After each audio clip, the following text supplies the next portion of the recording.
All right, how y'all doing?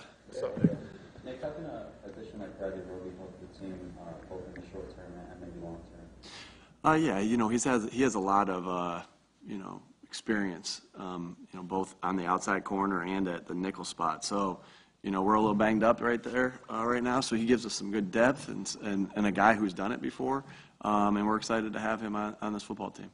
how long do you think it would take him to kind of get familiar with the defense and all that? Yeah, I don't know. We've had guys ready to play all sorts of different times, and so you never really can tell. The plan's still being worked out, right? Obviously, we don't have our game plan finished yet. We still have multiple days to work on that. So, we'll see. We'll see how long it takes. I know he's a really sharp guy, and so we'll see. I mean, everybody's a little bit different though. Hey, Nick, in reference to that 3rd and 11 where Brian wanted to pass and you decided to run the ball, how often does that happen? I guess whether it's over the course of a game or a season. 16 times. Next question. No, I mean, I don't know. It doesn't happen regularly in a game. Is it is it a normal thing? I guess for you guys. Yeah, I mean, what I don't think people understand is we go through this process together, right? This is still as we come in here, the offense hasn't changed very much as far as the schemes that we're running from Shane to Brian, and so I was hired here to be an offensive coach, and so. I have a vision of what I want it to look like. I'm in every offensive meeting, both game planning meeting and offensive meeting. And so, that we think through everything together and talk through everything together. And so, obviously, just like with Shane, I'm sitting there and talking to him. It's no different. If you want the answer that I think you might be looking for, there's no different from Shane and myself with Brian and then this one. Y'all just know, I just told you all, I gave you some information that maybe what didn't come up last year. So, but it's the same dynamic. So 16 times. Nick, getting back to Bradley's presence, is that anything to do with trying to get James back more on the outside? Yeah, again, he has experience, and we're banged up right now. So Howie did a great job of going finding a guy that we thought was pretty good last year. When we went in to play them when he was in New Orleans, and so yeah, it gives you more flexibility to do different things. We're confident in James at all positions, or pardon me, at the outside corner and at the nickel position. But it just gives you some more flexibility there. Nick, last week, Hassan got his first sack of the season after obviously having a big year last year. When you have a guy who maybe from an individual standpoint isn't getting the numbers that he might want, or maybe isn't performing in the way he might want. Yeah, I would only say that first part, but go ahead. Right. Yeah. So do you ever have to handle that? Do you leave that to guys generally? Do you ever step in and say, hey, Sure, I'm always in constant communication with all our guys. That's the piece of connecting. I'm trying to find ways to connect with everybody, and that connection isn't only when things are good, but also when bad, right? You can't be a tight team if you're only in good times tight, right? It's good times and bad times, and I'm not saying that's a bad time for anything, because when you asked me that question, my initial spot was, well, he's still getting pressures. He's still pressuring the quarterback. Sacks just come in waves, and they tend to come in waves. He got his first sack, but that doesn't mean he hasn't changed the game because of the way he's been putting pressure on the quarterback. It's just the first time he actually got him down to the ground in this particular case.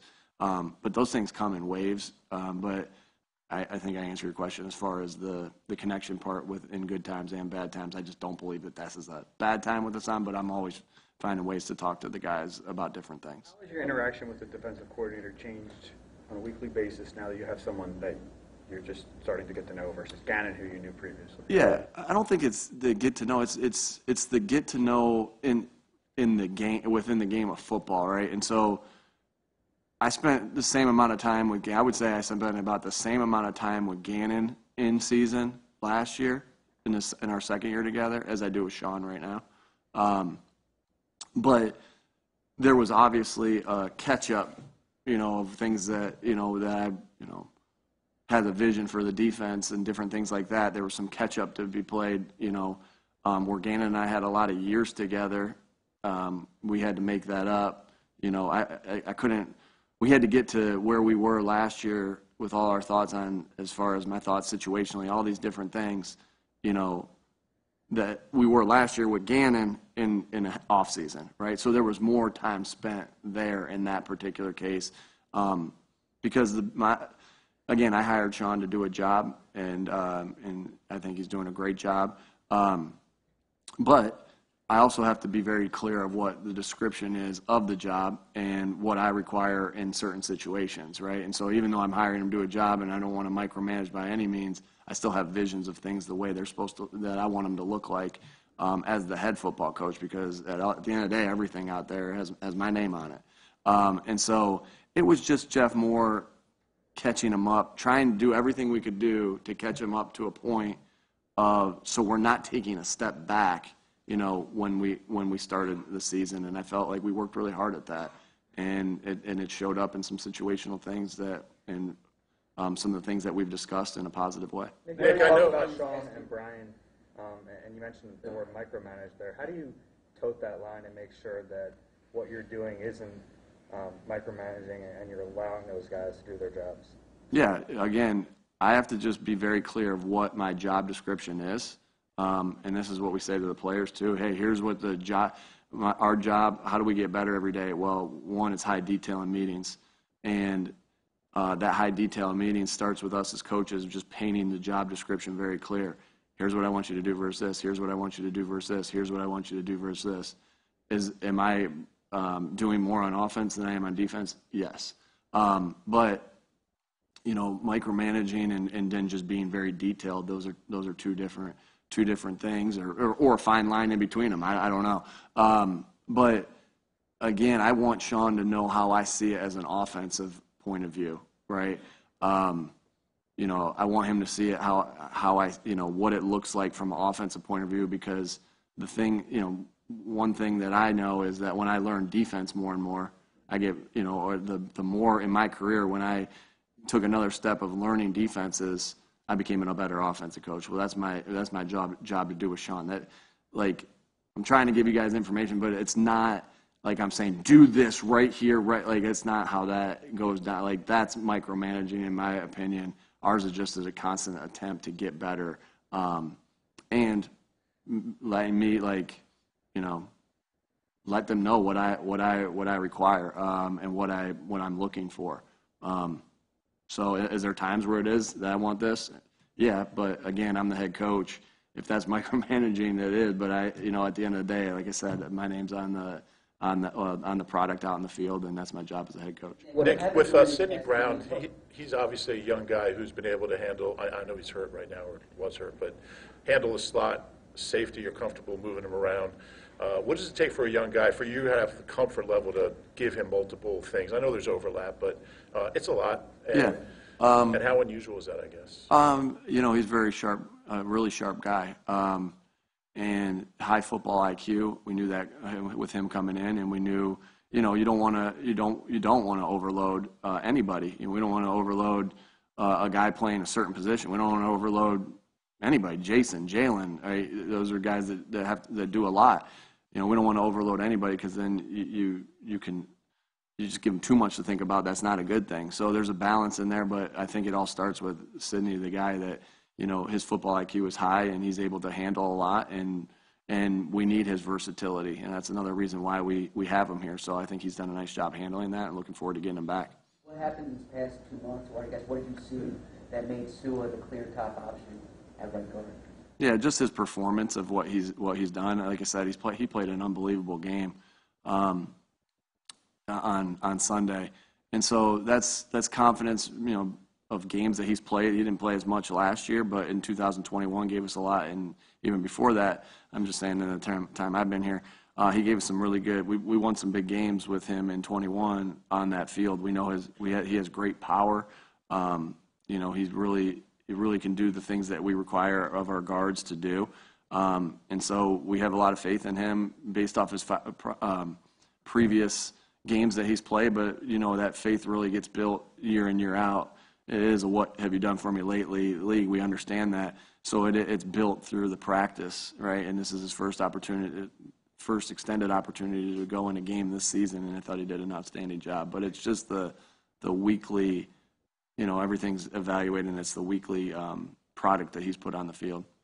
I was going to ask you about as far as Jason Kelsey said on the podcast yesterday that the league sent a letter to you guys alerting you to the fact that you're lining up off sides on the tush-push play, and he also said Dickerson wasn't off sides on that, and Deron Payne had his hand under the ball at the snap. And what's your reaction to those three things? Again, anything, we'll just keep our conversations with the league private, like anything that they said back to us if we turn anything in or anything like that. They do a great job of giving us information, and I just want to keep those conversations private with us and the NFL. But we have to make sure, we have to make sure that we don't leave any doubt on the field that we're legal during that play, because what Jason said, there was an emphasis on it this week, and I'm not here to argue whether I thought the call was right or wrong, on that. Well, I'm always going to think that we're right in it. But again, league does a good job of giving us information. We understand that the referees have a tough job to do. I'm never going to criticize that aspect of it. I know they got a tough job. Are all the calls going to go the way we want them to go? No. Are they always going to be right? No, but neither is what I do. So, I'll just keep it at that. Last one, Ella.